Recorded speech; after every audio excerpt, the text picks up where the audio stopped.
뉴욕 증시는 모건 스탠리의 실적 부진과 에너지 관련주의 하락으로 혼조 양상을 보였습니다.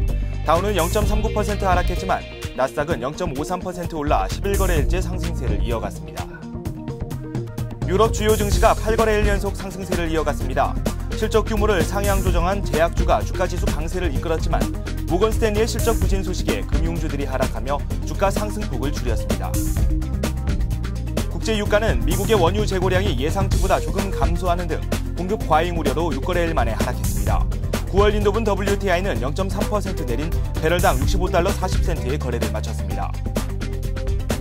취업 경험이 있는 실업자의 증가율과 증가폭이 역대 최악의 수준인 것으로 나타났습니다. 통계청의 6월 취업 유경험 실업자는 91만 4천 명으로 지난해 같은 달에 비해 29.2% 늘어 8개월째 증가했습니다. 여러분 안녕하십니까? 이슈엠마켓의 김종성입니다. 해외 증시가 상승세를 주춤하는 모습을 보여줬습니다. 유럽 증시는 8거래일 연속 상승하면서 계속해서 상승세를 유지하는 모습을 보여줬지만 미국 증시는 상당히 불안한 모습을 보이면서 혼조세 속에 빠져들었습니다. 애플 등 몇몇 업체들은 실적이 개선되는 모습이 나왔지만 모건 스탠리와 웰스파고 등은 실적이 조금 악화되는 모습이 나오면서 시장의 불안감을 안겨줬는데요. 국제유가 역시 공급 과잉 우려로 6거래일 만에 하락하면서 시장에 어느 정도 변동성을 가져오는 모습이 나타났습니다. 글로벌 증시의 자세한 상황을 한번 살펴보도록 하겠습니다. 리딩투자증권의 우성재 연구원 나왔습니다. 안녕하십니까? 예, 안녕하세요.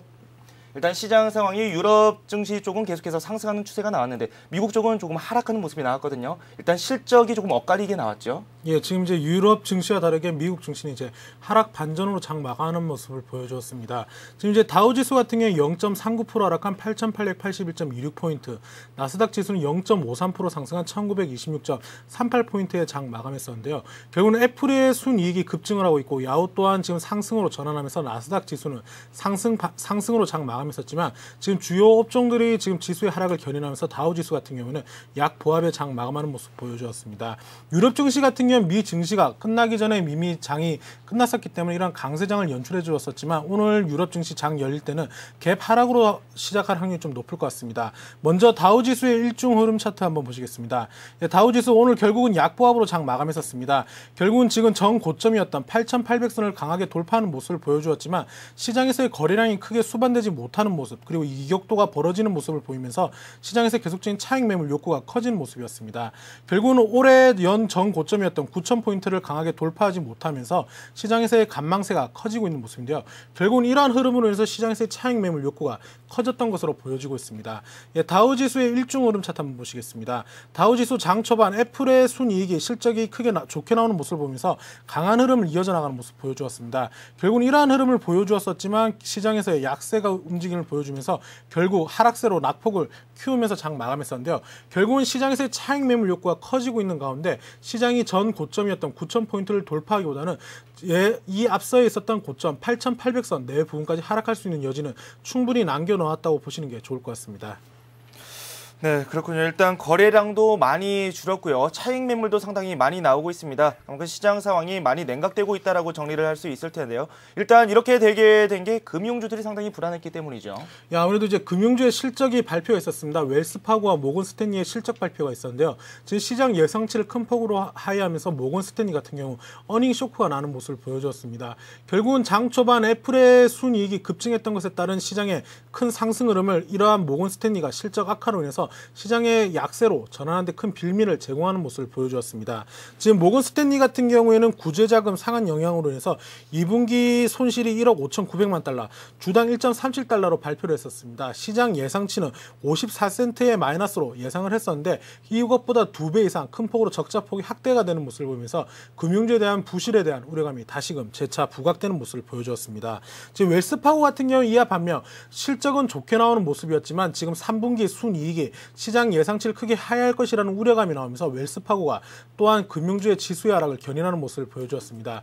지금 모건 스탠리로부터 시작한 금융주의 실적 악화에 대한 우려감이 다시금 나오고 있고 또한 지방은행인 킥오프 같은 경우도 실적이 크게 악화되는 모습을 보이면서 시장의 우려감을 내놓는 모습이었습니다. 결국은 지금 금융주가 골드만삭스를 기점으로 해서 지수가 8,000포인트 내외 부분까지 하락하지 않고 상승 반전에 성공하는 모습을 보여주었었는데 지금 나오고 있는 대형 금융주들의 실적 발표 그리고 중소기업, 중소은행들의 실적 발표가 지금 시장에서 영향을 좀 미치는 모습이었습니다. 하지만 결국은 연일 금융주가 약세장을 보였던 만큼 오늘은 장 마감 직전 저가 매수의 유입과 함께 킥오프 같은 중소형 은행주 같은 경우는 7% 이상 급등으로 장 마감하는 모습을 보이는 등 시장에서의 업종별 각기 다른 움직임을 보여주었습니다.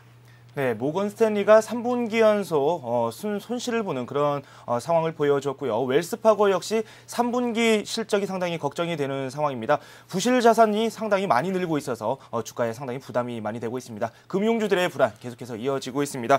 반면에 애플 등 기타 다른 업종들은 실적이 엇갈리는 모습이 나왔거든요. 애플은 상당히 좀 좋게 나왔죠. 예, 이제 애플 같은 경우는 순이익이 크게 좋은 모습을 보여줬습니다. 애플의 3분기 순이익이 12억 3천만 달러로 전년 동기 대비 15%나 증가하는 모습을 보이면서 시장에서의 장 초반 강세장의 움직임을 보여주었습니다. 하지만 AMD 같은 경우는 실적이 안 좋게 나오는 모습을 보이면서 13% 이상 가까이 하락하는 모습을 보여주었었는데요. 결국은 시장에서 나오고 있던 이러한 각기 다른 기업들의 실적 전망치가 시장에서 영향을 미치는 모습을 보여주고 있습니다. 하지만 나스닥 지수는 오늘 강보합 0.59% 이상 상승으로 장 마감했던 이유가 야후의 3분기가 실적 전망의 기대치에는 미흡하는 모습을 보이고 있지만 4분기 실적이 좋을 거라는 시장에서의 선반영되는 기대감이 나오면서 지수의 상승을 견인했던 것으로 보여지고 있습니다. 네, 어닝 서프라이즈를 기록했던 그런 업종들도 있지만 야후 같은 경우는 당장은 실적이 부진했지만 향후 실적이 기대된다는 점에서 주가가 오르는 그런 현상이 나타나기도 했습니다. 그리고 주택 경기 관련한 지표가 나왔는데 앞으로 주택 가격이 반등할 것이다 이런 전망이 지배적으로 많이 나오고 있더라고요. 예, 일단은 지금 이제 주택 가격에 따른 이야기가 지금 각기 다르게 나오는 모습을 보여주고 있습니다. 지표들은 바닥을 찍고 회복 국면으로 진입한다는 모습을 보여주고 있지만 버냉키 의장이 발언했던 아직까지 주택 경기에 대한 우려감은 남아있다는 이야기가 나오는데 시장에서의 이러한 버냉키 의장의 의견이 시장에서 약세로 면하는 모습을 보여주었었는데요. 미국의 5월 주택 가격은 0.9% 상승한 것으로 지금 발표가 났었습니다. 지금 주택 가격이 전월 대비 0.9% 상승했다고 발표를 하면서 주택 건설 업종들이 강세장을 보여주었었는데요. 지금 톨 브라더스 같은 경우에 4.86% 이상 그리고 도브레니언 같은 경우에 3.46% 이상 상승을 하면서 주택 건설업체들은 크게 지수에 상승하는 모습을 보여주었습니다. 지금 미국 주간 주택융자 신청 지수 또한 상승을 하면서 주택 경기 회복에 대한 기대감을 내놓는 모습을 보여주었었는데요. 결국은 이러한 흐름세를 보여주면서 주택 업종들은 강세장의 움직임을 보여주었습니다. 네, 버냉키 의장의 발언이 조금씩 엇갈리는 모습이 나오고 있습니다. 어제까지만 하더라도 미국 경제에 대한 안정됐다라는 의견을 상당히 많이 내놓았는데 이번에는 이 부동산 시장에 대해서 우려의 목소리를 또 내놓았거든요. 역시 상업력 대출이 좀 문제죠. 예, 아무래도 이제 서브프라임으로부터 시작한 이번 금융 위기 사태 그리고 이제 리만 브러더스가 파산을 하면서 시장에 충격을 주고 있었는데요. 이러한 것들 이후에 지금 이제 상업용 부동산에 대한 우려감을 이제 벤 버냉키 의장이 발표를 했었습니다. 결국은 지금 이러한 것들이 지수에 약세를 견인하는 모습을 보여줬었는데요. 지금 상업용 부동산 대출에 대한 우려감을 내놓으면서 시장에 다시금 약세의 움직임을 보여주고 있습니다. 지금 미 경제는 회복 국면으로 진입하고 있다는 어제 이야기와 조금은 다른 상반된 이야기를 내놓으면서 지금 시장에서 우려감이 나오고 있는 모습인데요. 지금 주택가격 하락세가 끝났다고는 아직까지 볼 수 없다는 이야기를 내놓으면서 상업용 부동산 대출 문제가 시장에서 다시금 재차 우려감이 나올 것이라는 이야기를 내놨었습니다. 지금 민간 주택 부분은 어느 정도 개선되고 있는 모습을 보이고 있지만 상업용 부동산으로 이러한 여파가 다시금 가고 있기 때문에 주택 경기를 떠나서 이제 경제 회복이 어느 정도 된 시점부터 상업용 부동산 또한 경기가 하락으로 진입할 수 있기 때문에 이러한 언급을 내놨던 것으로 보여지고 있습니다. 지금 또한 이러한 모습을 보이면서 집값 하락세가 아직까지 끝났다는 보장이 없다라는 이야기를 내놓는데 지금 시장에서의 지금 우려감을 계속 내놓는 발언을 언급을 하고 있는 상황입니다. 지금 벤 버냉키 의장 같은 경우는 미 경제가 회복하기 위해서는 실업률이 지금 제고되어야 된다는 이야기를 내놨었습니다. 지금 현재 기술을 가지고 있는 실업자들이 지금 기술은 점진적으로 발전하고 있는 가운데 이러한 국면이 계속적으로 실업 기간이 계속 길어질수록 이런 기술력은 후퇴될 수밖에 없기 때문에 실업률이 개선되기는 좀 시간이 많이 걸릴 것이라는 우려감을 내놨었습니다. 결국은 지금 이러한 이야기들이 미 증시에 영향을 미치는 모습을 보여주었었는데요. 결국 지금 이러한 언급을 했던 것은 결국 지금 통화 양적 완화 정책 기조는 당분간 계속 이어져 나갈 것으로 예상되고 있는 가운데 이러한 흐름세를 계속 보여줄 것으로 보여지고 있습니다.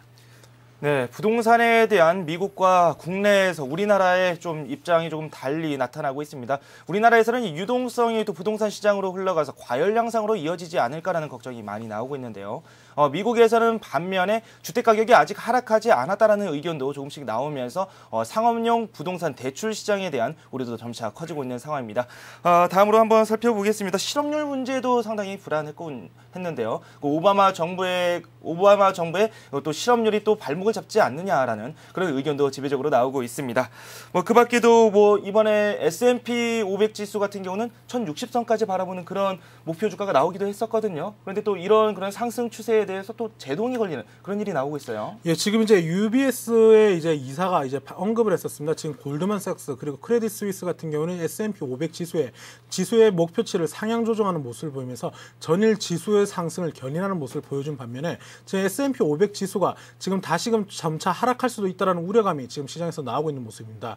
지금 아무래도 단기 가열 국면 속에서 시장에서의 이러한 모습을 계속 보여주고 있는 가운데 S&P 지수 같은 경우는 30% 이상, 30% 정도가 이제 시장에서 지금 지수보다는 좀 더 하락할 것이라는 전문가의 예상치가 나오고 있는 상황입니다. 결국은 시장에서 이러한 우려감이 나오고 있는 가운데 지금 캐터필러의 실적이 크게 좋게 3배 이상 좋게 나오는 모습을 보여줬지만 중국의 경기 부양책으로 인한 장비가 많이 팔림으로써 인한 일시적인 효과일 것이라는 이야기 또한 나오면서 시장의 우려감이 나오고 있는 상황입니다. 지금 또한 은행들의 실적 또한 불확실성이 커지고 있는 가운데 모건 스탠리 그리고 이제 아까 말씀드렸던 킥오프 같은 중소은행들에 대한 실적 우려감이 계속 나오고 있는 상황에서 이러한 것들에 대한 어닝 시즌이 후광 효과로 인한 것으로 예측되고 있다는 이야기를 내놓으면서 시장에서 우려감이 나오고 있습니다. 결국은 이러한 이야기들이 나오면서 S&P 500 지수 그리고 다우 지수 또한 전고점을 돌파하는 모습보다는 단기간으로 봤을 때 가격 조정이 또 한 번 나올 수 있다는 것도 염두하시면서 시장을 접근하시는 게 좋을 것 같습니다. 네, 최근에 이런 전망들이 너무 지나친 기대 심리에서 촉발된 것이다라는 전망도 상당히 지배적으로 나오고 있습니다. 금융주가 상당히 부진한 것도 최근의 우려를 다시 한번 확인할 수 있는 기회라고 정리할 수 있겠습니다. 이 밖에 또 국제 유가 상황도 한번 살펴보도록 하겠습니다. 6거래일 만에 하락을 했는데 물론 재고 때문이겠죠. 아무래도 이제 원유 재고가 예상치보다 증가하는 모습을 보여주면서 지금 유가는 6거래일 만에 하락으로 장 마감했었습니다. 하지만 지금 달러 약세 기조 그리고 뉴욕 증시가 강보합권을 보였던 만큼 유가가 급락을 하지는 않는 모습을 보여줬습니다. 유가 같은 경우는 배럴당 21센트 낮아진 65.40달러에 장 마감하는 모습을 보여주었었는데요. 결국은 유가 또한 지금 미 증시의 움직임과 같이 연동돼서 움직일 수 있기 때문에 미 증시와 유가의 영향을 같이 연관을 지어서 지켜보시는 게 좋을 것 같습니다. 네, 국제 유가 흐름과 그리고 또 미국 증시 흐름을 함께 엮어서 한번 살펴볼 것을 권장해 주셨습니다. 지금까지 리딩투자증권의 우성재 연구원과 함께했습니다. 고맙습니다. 네, 고맙습니다.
네, 뉴스 따라잡기 시간입니다. 신경립 기자와 함께하겠습니다. 안녕하세요. 안녕하세요.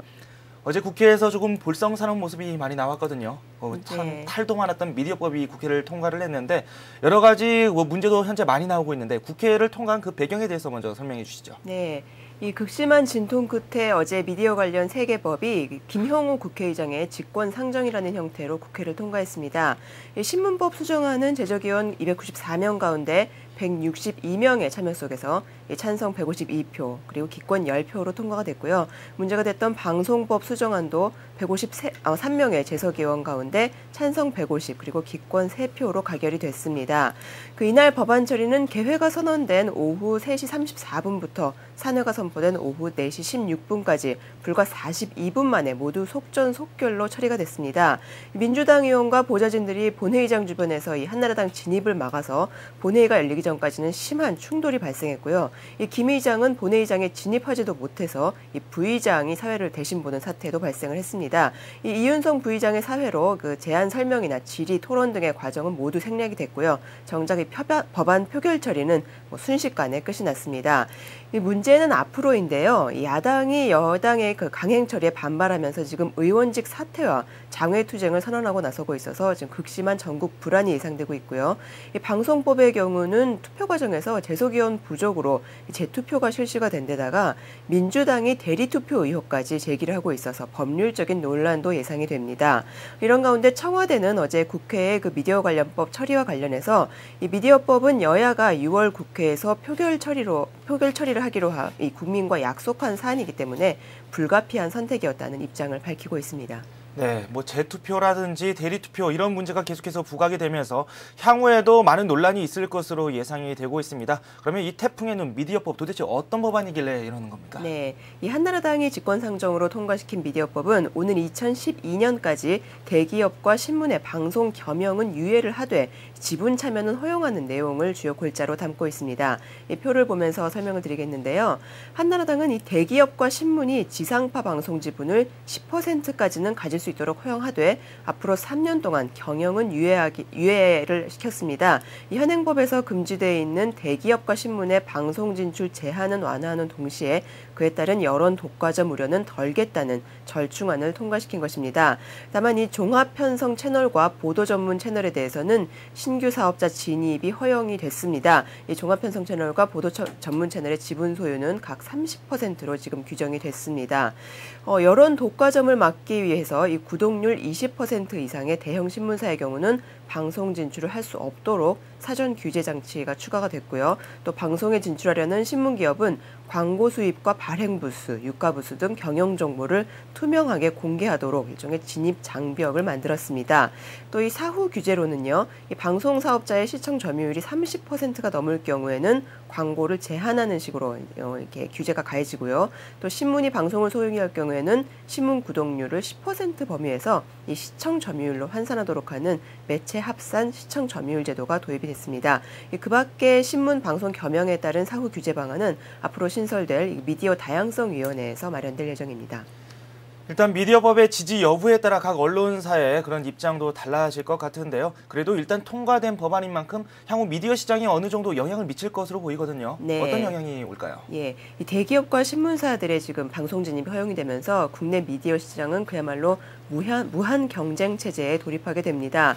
지상파 3사가 지금 전체 방송 매출의 60% 이상을 차지하고 있는데요. 이 같은 현재의 과점 체제도 큰 변화가 불가피할 전망입니다. 우선 그 미디어 관련법 개정은 현재 그 지상파 3사와 2개 보도 전문 채널로 고착돼 있는 방송 시장을 본격적인 다원 경쟁 체제로 바꿔놓게 되는데요. 지금은 전체 방송 플랫폼 가운데 이 지상파 방송 플랫폼이 차지하는 매출액 비중이 67%에 달하고 있고 또 유료 방송에서 지상파 이 3사 계열의 8개 프로그램 공급 자회사가 차지하는 매출 비중도 17%까지 높아져 있는 상황입니다. 하지만 대기업과 신문사가 앞으로 이 종합 편성 채널과 보도 채널에 진출할 수 있게 되면서 이런 기존 구도는 크게 바뀔 수밖에 없습니다. 정부는 이 같은 경쟁 확대가 방송 시장에는 긍정적인 효과를 가져올 것으로 기대를 하고 있습니다.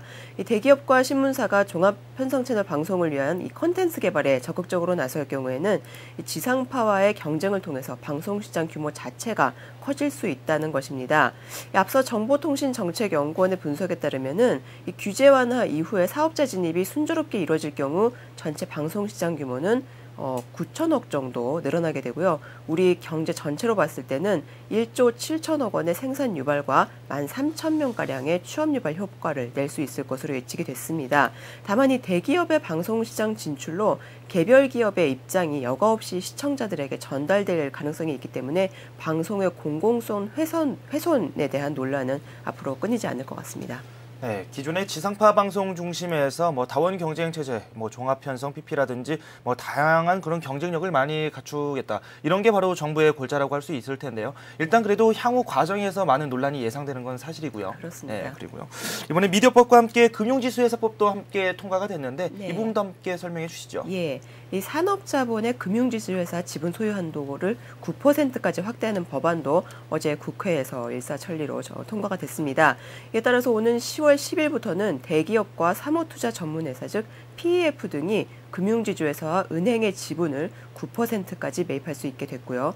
이 때문에 우리은행과 산업은행의 지분 매각이나 대주주가 없는 국내 금융지주회사의 지배구조에도 큰 변화가 예상이 됩니다. 표를 보면서 설명을 드리겠습니다. 이 산업자본의 은행지주회사 은행에 대한 주식 보유 한도는 현재 4%에서 9%로 또 PEF에 대한 단독산업자본의 출자 한도는 10%에서 18%로 늘어나게 되고요. PEF에 대한 대기업 집단 계열사의 출자 합계액 한도는 현재 30%에서 36%로 확대가 되겠습니다. 이에 따라서 우리은행과 산업은행의 민영화에 보다 다양한 투자자가 참여할 수 있게 될 전망입니다. 또 오는 11월 말부터는 보험지주회사와 금융투자회사가 비금융회사를 자회사로 둘 수 있게 됩니다. 이에 따라서 가장 지금 주목이 되는 것은 삼성생명을 중심으로 하는 삼성그룹의 지배구조 변화입니다. 삼성그룹은 앞으로 이 삼성생명을 보험지주회사로 전환한 뒤에 이 보험지주사 밑에 삼성전자를 자회사를 둘 수도 있고요. 또 에버랜드를 보험지주회사로 전환하면서 삼성생명과 삼성물산을 자회사로 두고 삼성전자를 삼성물산의 자회사로 두는 방안도 고려를 할 수가 있겠습니다.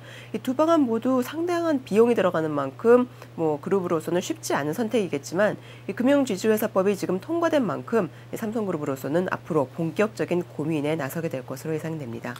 일단 미디어법과 금융지주회사법이 통과되면서 산업계에 많은 변화가 있을 것으로 현재 예측이 되고 있습니다. 이어서 다음 소식도 한번 짚어보겠습니다. 부동산 관련한 소식이 들어왔는데요. 정부가 주택거래 신고지역 지정기준을 대폭 완화한다라는 이야기를 또 밝혔다고요. 예, 기획재정부와 국토해양부 등 관계부처들은 주택거래 신고지역을 투기지역과 별도로 지정할 수 있도록 하는 내용의 주택법 개정을 추진하면서 그와 동시에 신고지역 지정기준을 담은 시행령도 함께 고칠 계획인 것으로 전해졌습니다. 현행 기준대로면은 이 신고지역을 묻기가 까다롭기 때문에 부동산 투기를 사전에 차단하기는 사실상 어렵다는 판단에 따른 것인데요. 실질적인 투기 억제 효과가 없는 제도에는 과감하게 손을 보겠다는 정부의 의지의 표출입니다. 이렇게 될 경우에 강남 3구뿐 아니라 서울 용산구와 양천구, 분당 등 이른바 버블7으로 불리는 지역들이 앞으로 대거 신고 지역으로 지정될 가능성이 높아지게 됩니다. 현재 정부는 아파트 매매 가격 상승률이 전월 대비 1.5% 이상이거나 전분기 대비 3% 이상 또는 전년 대비 전국 평균 상승률의 2배 이상인 지역, 그리고 관할 시장과 군수, 구청장이 지정을 요청하는 지역 등을 주택거래 신고지역으로 묻고 있는데요. 이 같은 현행 기준으로는 비투기 지역을 신고지역으로 지정할 수 있게 하더라도 해당 지역에 사실상 거의 없는 것이 현실입니다. 표를 보시면은요. 6월 말 기준으로 현행 기준상으로 이 주택거래 신고가 예상되는 곳은 강동구와 과천시, 인천 계양구 등으로 그 일부 지역으로 제한이 되고 용산이나 분당 같은 주요 지역은 거의 대거 빠져나가게 됩니다.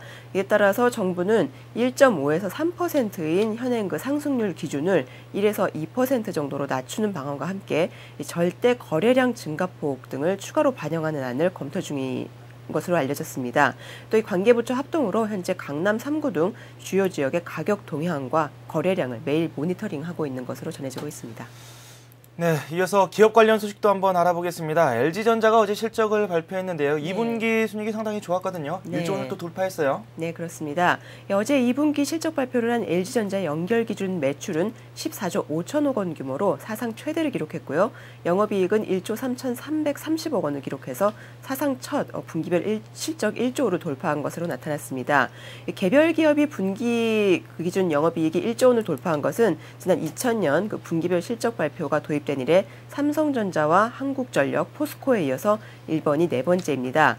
LG전자의 2분기의 깜짝 실적은 불황기의 효자 상품으로 알려진 휴대폰 사업과 LCD TV를 앞세운 TV 사업의 선전 덕분인 것으로 분석이 되는데요. 휴대폰에서만 LG전자의 지금 영업이익의 절반인 5,375억 원의 실적이 났고요. TV 분야에서도 2,236억 원의 영업이익을 기록해서 전분기에 15배가 넘는 규모의 이익을 실현한 것으로 집계가 됐습니다. 특히 휴대폰 부문은 세계 시장 점유율과 영업이익이 모두 두 자릿수를 기록하는 이른바 더블 기록을 세웠는데요. 이 그림을 보시면은요. 2분기 휴대폰 매출은 지금 매출 4조 8,769억 원, 그리고 영업이익 5,375억 원으로 영업이익률이 11%에 달했습니다. 1분기에 6.7%에서 대폭 개선되는 모습을 보였고요. 판매량이 2,980만 대를 기록하면서 세계 시장 점유율은 11% 전후까지 올라서 사상 첫 두 자릿수 기록을 세웠습니다. LG전자의 세계 휴대전화 시장 점유율은 작년 2, 4분기 9.3%가 최고였습니다. 네, 물론 적극적인 투자와 마케팅이 이런 실적 바탕이 될 수 있었다라고 평가를 할 수 있을 것 같은데요. 네. 향후 3분기 LG전자를 비롯해서 IT 업체들의 실적이 상당히 기대가 되지 않습니까? 네, 그렇습니다. 지금 LG전자뿐 아니라 이 삼성전자도 올 2분기에 2조 2천억에서 2조 6천억에 달하는 영업이익을 낸 것으로 집계가 되고 있는데요. 글로벌 경기 침체 속에서도 이렇게 국내 IT 업체들의 선전이 지금 세계적으로 상당히 빛을 발하고 있습니다. 일본의 소니나 노키아 등 글로벌 업체들이 실적 악화에 시달리는 것과 상당히 대조를 이루고 있기 때문입니다. 또 이 같은 실적 호조 흐름은 3분기에도 이어질 가능성이 높은데요. LG전자의 경우 지금 세계 경기가 아무리 불확실하더라도 TV와 휴대폰 판매량이 늘면서 3분기 매출은 전년 동기 대비 10% 이상 성장할 것으로 지금 예상하고 있습니다. 수익성도 작년 수준으로는 가능할 것이라는 게 회사 전망입니다. 이렇게 불황 속에서 국내 업체들이 저력을 발휘함에 따라서 업계에서는 이번 불황이 한국 전자업계에는 오히려 이 글로벌 리더십을 굳히게 되는 계기가 되지 않겠냐 하는 기대도 높아지고 있습니다. 네, 향후에 지배력을 점차 높여갈 것으로 이렇게 예상을 해주셨습니다. 지금까지 뉴스 따라잡기의 신경립 기자와 함께했습니다. 고맙습니다. 고맙습니다.